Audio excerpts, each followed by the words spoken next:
अस्सलाम वालेकुम मेरी जान। तो आज हम लोगों ने अपना चैप्टर नंबर 7 उसको स्टार्ट करना है। बिल्कुल बेसिक लेक्चर होगा, जैसे कि हर लेक्चर का जो पहला हर चैप्टर का लेक्चर होता है वो बिल्कुल एक मेन इंग्रेडिएंट होता है जिसको समझना हमारे लिए सबसे ज़्यादा इम्पोर्टेंट है। चैप्टर का नाम हमारे पास मेरे बेटे ऑसिलेशंस है।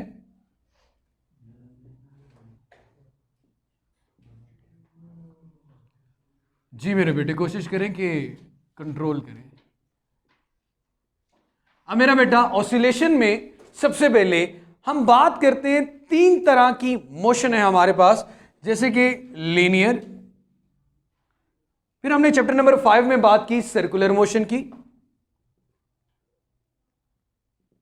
और आज हमने बात करनी है ऑसिलेशन की।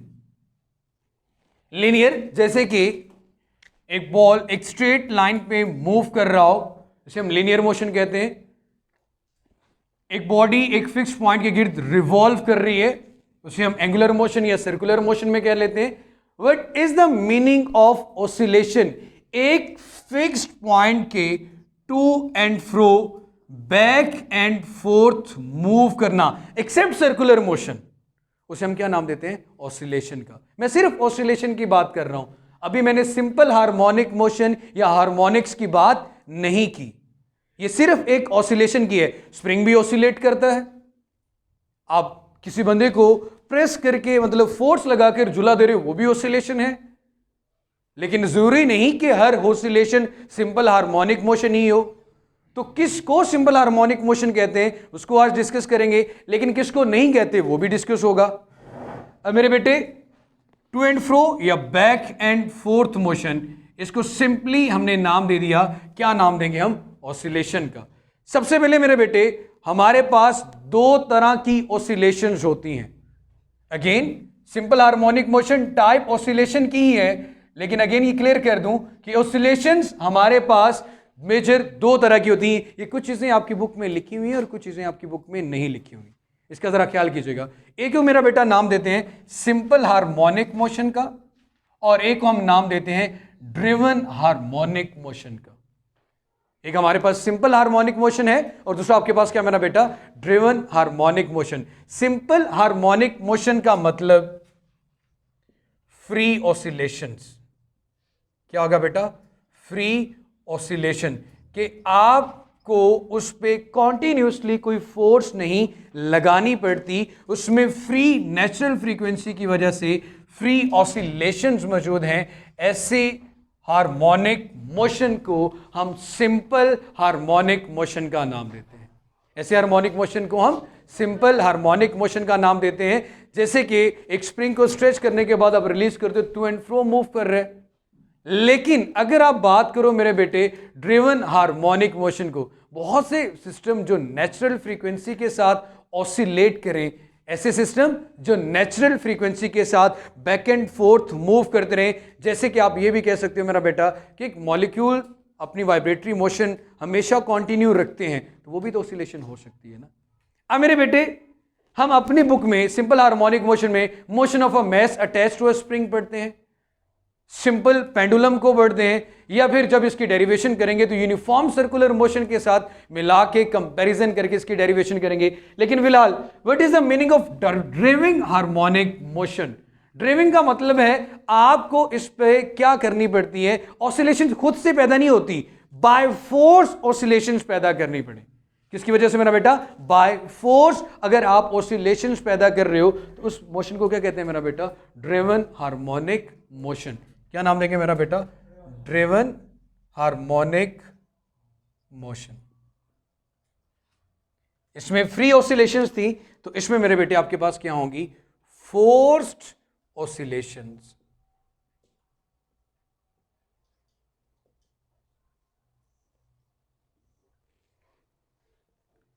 जी जनाब, यहां तक क्लियर है मेरा बेटा? What is the difference between simple or driven harmonic motion? अब मेरे बेटे अगर अगेन वही बात, कोई बॉडी फिक्स्ड पॉइंट के गिर्द, अगर कोई बॉडी फिक्स्ड पॉइंट के गिर्द बैक एंड फोर्थ ऑसिलेट करती है, तो उसकी मोशन को हम क्या नाम देते हैं मेरा बेटा? सिंपल हार्मोनिक मोशन का। फिक्स्ड पॉइंट के गिर्द बॉडी का अपनी मोशन को रिपीट करना। अब वो दो तरह से रिपीट कर सकती है, एक तो बाय फोर्स आप उसको रिपीट करें, एक बंदा झूला दे रहा है तो बार बार आप उसको फोर्स लगा के उस मोशन को रिपीट कर रहे हो, और एक है जो नेचुरल फ्रीक्वेंसी के साथ हो। तो ऑसिलेशंस की ये दो टाइप्स हैं। अगेन बताऊं, एक बॉडी सर्कुलर पाथ में भी तो फिक्स मोशन के गिर्द रोटेट करती है, बट वो सर्कुलर मोशन है।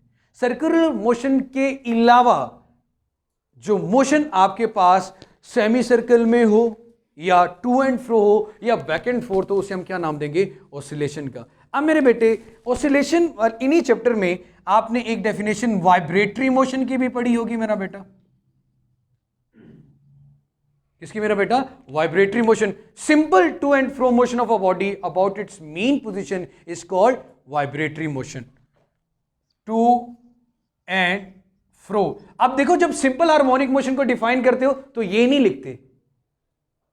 सिंपल हार्मोनिक मोशन को डिफाइन करते हुए हम ये नहीं लिखते, वहां भी हम एक्सेलरेशन और डिस्प्लेसमेंट का डायरेक्ट रिलेशन प्रूव करते हैं, in which acceleration is always directed towards the mean position. आपको वैसे रिकॉल करवा दूं, 10th क्लास का आपका ये फर्स्ट चैप्टर होता था सिंपल हार्मोनिक मोशन का। To and fro motion of body about its mean position, इसी की स्पेशल टाइप को हम सिंपल हार्मोनिक मोशन कहते हैं ना। उसे हमने नाम क्या दे दिया मेरा बेटा? वाइब्रेटरी मोशन का। उसके बाद आपने एक और डेफिनेशन पढ़ी होगी या सुनी होगी, पीरियोडिक मोशन। ऐसी मोशन जिसमें बॉडी अपनी पोजीशन को एक इक्वल इंटरवल्स ऑफ टाइम में रिपीट करती है, जैसे कि आप रिवॉल्विंग या रेवोल्यूशन ऑफ अर्थ देखते हो। 24 आवर्स के बाद ये अपनी मोशन क्या करती रहती है? रिपीट करती रहती है। तो ऐसी मोशन को हम क्या नाम देते हैं मेरा बेटा? पीरियोडिक मोशन का, which repeat itself after equal intervals of time. जैसे घड़ी की एक सुई 60 सेकंड के बाद 1 मिनट बना रही है, मिनट वाली एक सुई 60 सेकंड के बाद मिनट के बाद 1 घंटे में है। तो इस तरह मेरा बेटा वो अपनी मोशन को रिपीट करते हैं after equal intervals of time. ऐसा तो नहीं होता कि 3 से 4 वाला जो एक आर है वो 2 घंटे बाद कवर हो रहा है। तो वो मोशन कौन सी मोशन होगी मेरा बेटा? Periodic motion. Simply to and fro move करना अबाउट इट्स मीन पोजीशन, वो वाइब्रेटरी मोशन है। ये सारी चीजें अगर इमेजिन करो तो लगती सब सेम ही है, इसलिए हम इनको खास टर्म्स दे देते हैं विच रिपीट। अब देखो, जरूरी नहीं कि जो टू एंड फ्रो मोशन हो वो रिपीट करे after equal intervals of time. अगर आप एक स्ट्रिंग को एक मेटालिक बॉब के साथ अटैच करके शुरू में पुश करते हो तो शुरू में उसका एम्पलीट्यूड ज्यादा होगा, आहिस्ता आहिस्ता उसका एम्पलीट्यूड क्या होता जाएगा? कम होता जाएगा। और जब आहिस्ता आहिस्ता, बेटे दरवाजा बंद करते हैं, जब आहिस्ता आहिस्ता उसका एम्पलीट्यूड कम होगा, इट मींस कि वो रिपीट नहीं कर रही इक्वल इंटरवल्स ऑफ टाइम। उसका इंटरवल ऑफ टाइम क्या हो रहा है? कम या ज्यादा। तो वो वाइब्रेटरी मोशन है, पीरियोडिक नहीं है। वाइब्रेटरी मोशन है, पीरियोडिक नहीं है। अगेन सर्कुलर पाथ में फिक्स रोटेटिंग, वो सर्कुलर मोशन है। इसके अलावा अगर कोई बॉडी फिक्स्ड पॉइंट के गिर्द टू एंड फ्रो या बैक एंड फोर्थ मूव करती है तो वो ऑसिलेशन है। ऑसिलेशंस दो तरह की हैं, एक आपके पास सिंपल हार्मोनिक मोशन है और दूसरा आपके पास ड्रिवन हार्मोनिक मोशन है।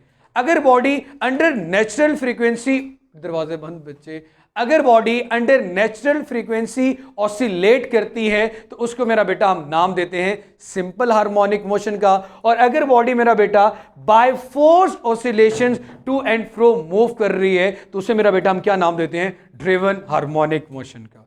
फिर हमने कहा, हमने वाइब्रेटरी मोशन का नाम सुना है, to and fro motion of a body about its mean position, उसको मेरे बेटे हम क्या नाम देते हैं? वाइब्रेटरी मोशन का। लेकिन ऐसी मोशन जो अपनी मोशन को रिपीट करती है, घड़ी की सुई से हमने एग्जांपल दे ली निडल वाली, which repeat itself after equal intervals of time. जरूरी नहीं कि हर वाइब्रेटरी मोशन पीरियोडिक ही हो। तो मेरा बेटा ऐसी मोशन जो रिपीट होती है after equal intervals of time, एक जैसे टाइम में एक जैसी मोशन का रिपीट होना, उसे हम क्या नाम देंगे मेरा बेटा?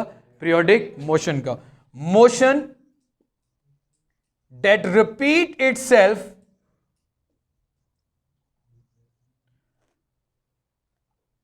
After equal intervals of time, after equal intervals of time, उसे मेरे बेटे हम क्या नाम देंगे? पीरियोडिक मोशन का। इसको रेज कर दूं, सिंपल हार्मोनिक मोशन की टाइप। अब मेरे बेटे हमारे पास आ जाती है simple harmonic motion.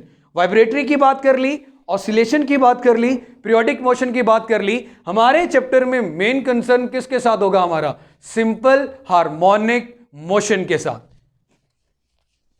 Under free oscillations भी कहेंगे।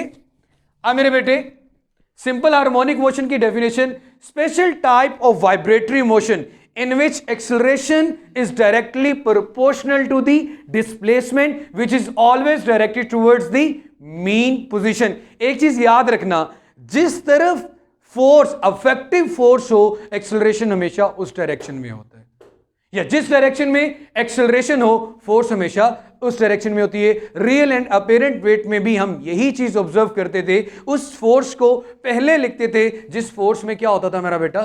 एक्सेलरेशन। तो यहां पे अब हमें बात करनी है सिंपल हार्मोनिक मोशन की। ऑसिलेशन की टाइप है, फ्री ऑसिलेशन है, लेकिन अगेन हम कहेंगे special type of vibratory motion, special type of vibratory motion, जिसमें मेरे बेटे आप ये बात कहेंगे कि एक्सेलरेशन आएगा directly proportional to the displacement which is always directly, या which is always directed to the mean position. Acceleration, लेकिन इसको हम प्रूव भी करेंगे कि ऐसे कैसे होता है। एक्स रिप्रेजेंट करता है मेरा बेटा डिस्प्लेसमेंट को। किसको रिप्रेजेंट कर रहा है? डिस्प्लेसमेंट को। नेगेटिव साइन ऑपोजिट डायरेक्शन को कैसे एक्सप्लेन करता है, वही बात होगी हमारा। Acceleration directly proportional to the displacement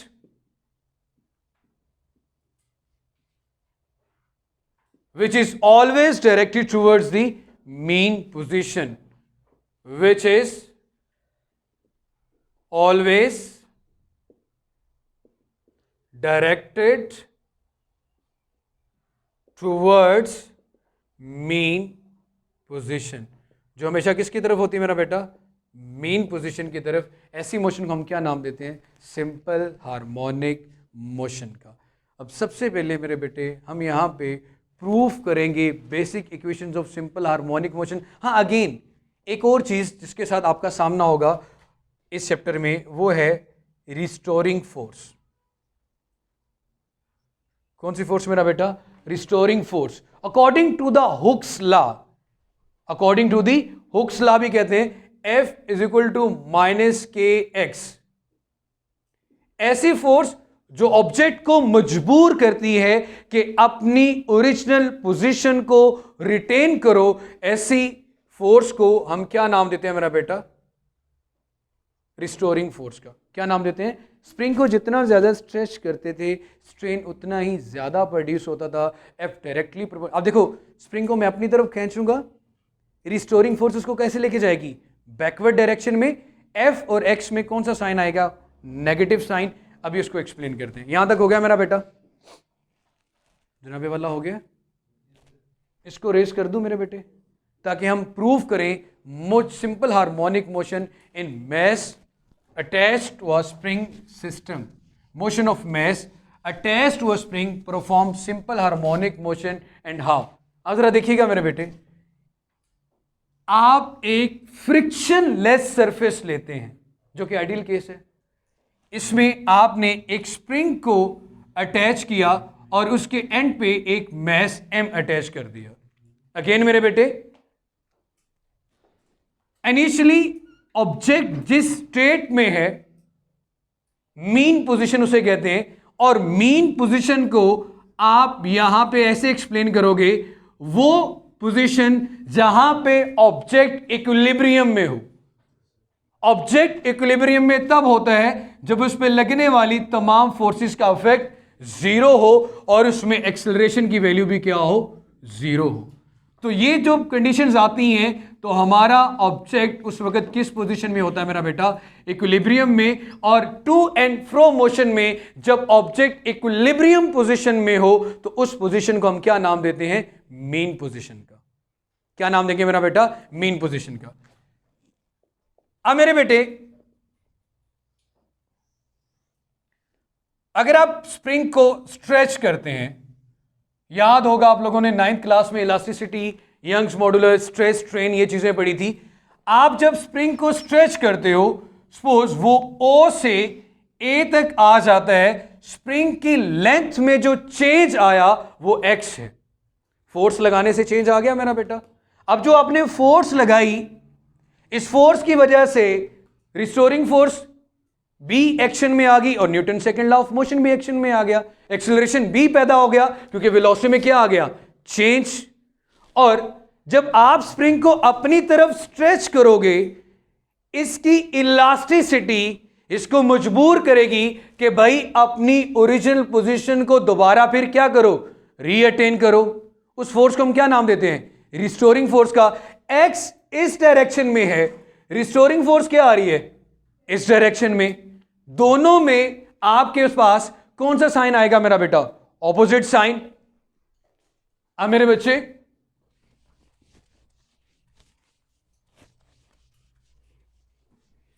आप खुद कहेंगे according to Newton second law of motion उसमें क्या प्रोड्यूस हो गया, acceleration F is equal to m a. Equation number 1, जितना ज्यादा स्ट्रेच प्रोड्यूस हो रहा है उतनी ही ज्यादा रिस्टोरिंग फोर्स है, उतनी तेजी से स्प्रिंग वापस जाने की कोशिश करेगा। एक्स इस डायरेक्शन में है, रिस्टोरिंग फोर्स ऑपोजिट डायरेक्शन में है। दोनों में ऑपोजिट डायरेक्शन को रिप्रेजेंट करने के लिए कौन सा साइन आ गया, नेगेटिव। सो इस प्रोपोर्शनैलिटी को खत्म करें तो क्या आ गया, माइनस के x. Equation number 2, by comparing 1 and 2, इन दोनों इक्वेशन का कंपैरिजन करते हैं। कंपेयर का मतलब अगर इक्वेशन की लेफ्ट हैंड साइड सेम है तो राइट भी क्या होगी, सेम। हमारे पास आएगा M A is equal to minus के X, M A is equal to minus के एक्स। अब एम इज कांस्टेंट, ऑब्जेक्ट का मास तो चेंज नहीं होगा। K is called the spring constant, stiffness of the spring. कैसे डिफाइन करेंगे, F over X, कितनी फोर्स लगाने से कितना चेंज आता है, ये बताता है आपको स्टिफनेस ऑफ द स्प्रिंग। अगर फोर्स लगाने से कम चेंज आएगा तो मजबूत होगा, अगर फोर्स लगाने से ज्यादा चेंज आ रहा है तो स्प्रिंग क्या होगा, वीक होगा, स्लिंकी स्प्रिंग होगा, उसकी स्टिफनेस क्या होगी, कम होगी। इट मींस कि जब आप एक स्प्रिंग यूज करोगे उसको तो बार बार चेंज नहीं ना कर रहे, वो तो उस मटेरियल की प्रॉपर्टी आ गई, ये कितना स्टिफ है या कितना स्लिंकी स्प्रिंग है। अब मेरे बेटे ये भी कांस्टेंट है, ये भी कांस्टेंट है। मैं इसको लिख सकता हूं A is equal to minus k over m into x. जब आपके पास प्रोपोर्शनैलिटी होती है आप इक्वलिटी और कांस्टेंट लेके आते हो, और अगर आपके पास अब इक्वलिटी और कांस्टेंट मौजूद है तो प्रोपोर्शनैलिटी आ सकती है। तो मैं लिख सकता हूं A directly proportional to minus x. A special type of vibratory motion in which acceleration is directly proportional to the displacement and which is always directed towards mean position। Object हमेशा किसकी तरफ जाने की कोशिश करेगा, मीन पोजीशन। जैसे यहां पे देखिएगा, आप कहते हो ऑब्जेक्ट रिस्टोरिंग फोर्स की वजह से किसकी तरफ आएगा मेरा बेटा, O की तरफ। O पे भी नहीं रुकेगा due to inertia, due to inertia. थोड़ा सा क्या आएगा मेरा बेटा, पीछे की तरफ, और उस पोजीशन को हम क्या कह लेंगे, बी पोजीशन। इसलिए to and fro motion of a body about its mean position is called vibratory motion. Spring को स्ट्रेच या कंप्रेस या स्ट्रेच करते हुए आपको जिस फोर्स का सामना करना पड़ता है वो स्प्रिंग की इलास्टिसिटी होती है, और स्प्रिंग की इलास्टिसिटी काम कर रही होती है रिस्टोरिंग फोर्स का, कि भाई ओरिजिनल पोजीशन को रिटेन करो। आप जब motion of ball in a bowl system पढ़ते हो वहां पे तो स्प्रिंग नहीं ना होता, और रिस्टोरिंग फोर्स तो वहां पे भी मौजूद है। पेंडुलम को पढ़ रहे होते हो वहां भी स्प्रिंग नहीं होता, तो वहां पे भी रिस्टोरिंग फोर्स मौजूद है। तो ये चीज याद रखना कि हर सिस्टम जो परफॉर्म कर रहा होता है सिंपल हार्मोनिक मोशन, उसमें रिस्टोरिंग फोर्स की रीजन डिफरेंट हो सकती है। वेट ऑफ द बॉल भी एक्ट कर सकता है as a restoring force, string का कंपोनेंट भी as a restoring force act कर सकता है। तो ये डिपेंड करता है किस सिस्टम को हम डिस्कस कर रहे हैं। यहां तक क्लियर हो गया मेरा बेटा।